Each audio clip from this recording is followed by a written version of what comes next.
Então vamos lá, voltamos a falar do processo de recuperação judicial da URB 123 Milhas e Max Milhas.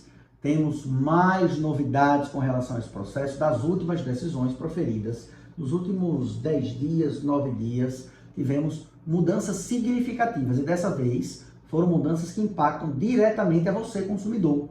Você que comprou passagens ou hospedagens e está ali esperando qual será o resultado desse processo de recuperação para tentar reaver os seus créditos. Se esse assunto é interessante para você, fique conosco até o final. Nós vamos esclarecer o que está acontecendo nesse processo de forma muito precisa para que você tenha uma informação de qualidade e uma atualização constante com relação a esses autos. Portanto, a maioria dos credores que estão se habilitando nos processos, certamente são os clientes que adquiriram, assim como muitos de vocês, as passagens e as hospedagens. É evidente que existem alguns créditos que estão sendo habilitados relacionados a trabalhadores, a fornecedores, e dessa forma todos eles se avolumam nesse universo de credores que estão sendo contabilizados no processo de recuperação judicial. No último vídeo nós falamos de que o juiz havia determinado um processo de constatação prévia. O que é isso, né? Rapidamente, o processo de constatação prévia é uma análise de viabilidade. Se é interessante ao Poder Judiciário processar uma demanda de recuperação judicial ou se não há viabilidade financeira, viabilidade técnica nessa recuperação judicial e se pode, inclusive, dispensar uma tentativa de recuperação judicial. Essa foi a última informação que nós trouxemos no vídeo anterior. Mas agora, nós tivemos um pedido realizado pelas recuperandas no sentido de garantir a manutenção dos recebíveis. O que é que foi solicitado nos autos? Foi solicitado especificamente que as operadoras de cartão de crédito se abstenham, não mais façam qualquer tipo de procedimento de cancelamento de recebíveis. Essa operação de cancelamento de recebíveis, ela é definida pela doutrina e pela linguagem comercial como um processo de chargeback. Os processos de chargeback, eles se destinam a cancelar um débito que iria existir em um determinado cartão e trazer de volta aquele crédito ao titular daquele cartão que foi impugnado. Quando é que esse procedimento de chargeback ele deveria efetivamente ser utilizado? Quando existe roubo, quando existe fraude, quando existe uma compra não autorizada pelo titular. Então é para isso que eles se prestam. Muitos dos credores nesse universo de pessoas que foram lesadas pela sua operação estão solicitando medidas liminares nos seus processos de origem exatamente nesse sentido. De solicitar que o juiz defira uma liminar para que a operadora de cartão de crédito deixe de cobrar as parcelas que ainda não se venceram e muitas vezes traga de volta o estorno das parcelas que já foram pagas. Evidentemente que, no universo de tantos processos, algumas liminares nesse sentido saíram. E foi exatamente aí que as recuperandas solicitaram ao juízo da recuperação judicial, que está lá no Tribunal de Justiça de Minas Gerais, o impedimento de que as operadoras de cartão de crédito processassem os requerimentos de chargeback. E esse pedido foi aceito pelo juiz da recuperação judicial. Isso mesmo. O pedido foi aceito e as operadoras de cartão de crédito estão, a partir de agora, impedidas de proferir qualquer requerimento de solicitação de chargeback. E ainda foi determinado que todos os procedimentos que estão ainda pendentes de regularização e de processamento, ou aqueles que já haviam sido iniciados, eles fossem desfeitos. Isso por quê? Qual foi a razão do juiz decidir dessa forma? O juiz passou a decidir dessa forma porque ele entendeu que no curso do processo de recuperação judicial é necessário dar uma sobrevida às empresas que estão tentando se recuperar. E o processo de implementação do chargeback, ele vai na contramão de oferecer condições de recuperação, considerando que até as parcelas futuras recebíveis não seriam mais recebidas pela empresa que está tentando se recuperar.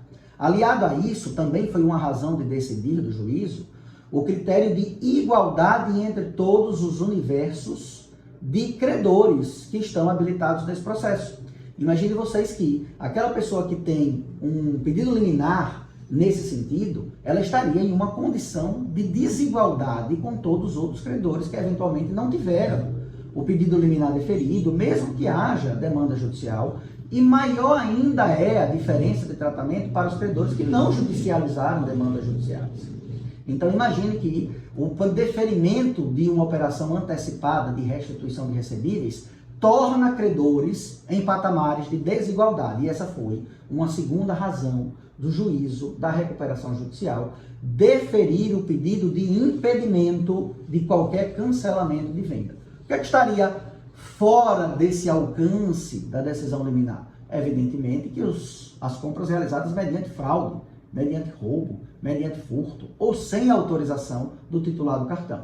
Mas excepcionada essa realidade, as operadoras de cartão de crédito estão impedidas de proceder qualquer cancelamento nesse sentido. Portanto, um requerimento que sempre é perguntado a nós, em nossas redes sociais, ou mesmo aqui dos clientes que nós atendemos em demandas dessa natureza é: doutor, e no meu processo, se sair uma liminar dessa, se eu judicializar agora e o meu juiz aqui na minha cidade, que é fora do juízo da recuperação judicial, entender que a liminar deve ser deferida e a operadora não pode me cobrar as parcelas que eu ainda vou pagar do cartão de crédito, é viável? O que acontece com essa minha liminar? Posso pedir? Então, respondendo esses questionamentos. Poder pedir, você pode. Será cumprido? Essa é uma outra realidade. Aqui nós trazemos ao conhecimento de vocês um elemento que ele é extremamente importante em uma ação de recuperação judicial, que é o juízo de atração das decisões judiciais. O juízo da recuperação judicial, ele detém, sim, um juízo de atração das decisões relevantes em um processo de recuperação judicial. Imagine vocês que o processo de recuperação judicial implica uma tentativa de fazer essa pessoa jurídica, essa empresa que está solicitando a recuperação judicial, de se soerguer, de voltar a uma atividade econômica viável e plausível para que os consumidores não sejam lesados. E decisões dessa natureza gerariam, certamente, como o exemplo que nos foi trazido, um impedimento do juízo da recuperação judicial de cancelar recebíveis da empresa em recuperação e do outro polo, em várias comarcas, em vários estados, juízes decidindo que é para acontecer o restorno das operações de compra. Então veja que essas duas decisões são conflitantes. Ou eu vou manter os recebíveis da empresa que está tentando se recuperar, ou eu já vou determinar que seja suspenso os pagamentos futuros. Esse tipo de decisão vai na contramão de um processo de recuperação judicial. Então, o juízo de atração, o juízo de prevalência do juiz que coordena a recuperação judicial, ele se sobrepõe. E é natural que seja dessa forma. Por isso, que essas decisões eventualmente deferidas em processos em processos que tramitam em qualquer outra comarca que não seja o processo da recuperação judicial, ele encontrará um obstáculo processual. A empresa, identificando que o cartão de crédito estaria exercendo o cancelamento de recebíveis, certamente vai comunicar ao juízo da recuperação judicial que o juiz tome conhecimento de que há um descumprimento da sua decisão. E eu imagino que nesse momento haverá uma aplicação de multa a essas operadoras de cartão de crédito que estão descumprindo a decisão judicial do juízo da recuperação judicial. Portanto, eu vejo que é muito difícil que liminares, mesmo que deferidas em processos distintos do da recuperação judicial, sejam cumpridas por esse impedimento processual lógico. Mas, doutor, há algo de bom em todos esses requerimentos, essas decisões recentes que foram proferidas? Sim, há uma decisão que foi muito boa e foi proferida agora no dia 18/10/2023.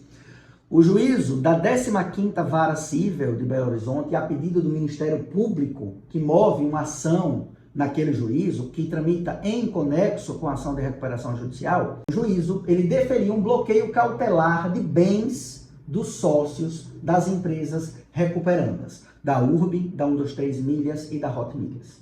O bloqueio cautelar foi na ordem de 900 milhões de reais bloqueados para garantir o pagamento de alguns credores, ou pelo menos parte dos pagamentos de todos os credores, se isso ficar definido no final do processo de recuperação judicial.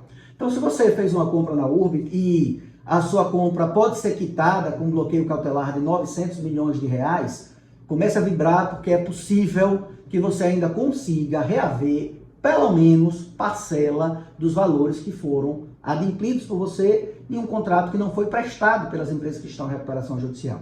Vamos torcer que ela consiga se recuperar e pague todos os valores dos credores. Mas como essa não é uma certeza, a gente já teve experiências muito negativas em recuperações judiciais de outras grandes empresas no Brasil, pelo menos o bloqueio cautelar ele vem no sentido de garantir uma parte dos pagamentos que são devidos por essas empresas recuperandas. Essa é a decisão positiva que foi trazida aí nos autos no último dia 18/10/2023, tá bom? Então, se esse conteúdo é importante para você, se você acha que isso pode ser informado a alguém que tem interesse, encaminhe esse vídeo, compartilhe essa informação, se inscreva no canal, comente, deixe suas dúvidas, na medida do possível nós vamos responder todas elas. E os próximos andamentos desse processo serão, de igual forma, monitorados por nós aqui no escritório, até mesmo para atualizar os processos dos nossos clientes que já solicitaram habilitações de crédito ou mesmo ações de anulação de contrato em razão do descumprimento das empresas recuperandas. Nós vamos, portanto, atualizar todos vocês na medida que o processo seguir. Curta, comente, compartilhe. Nós nos vemos então no próximo vídeo ou na próxima atualização desse grande conflito. Até logo!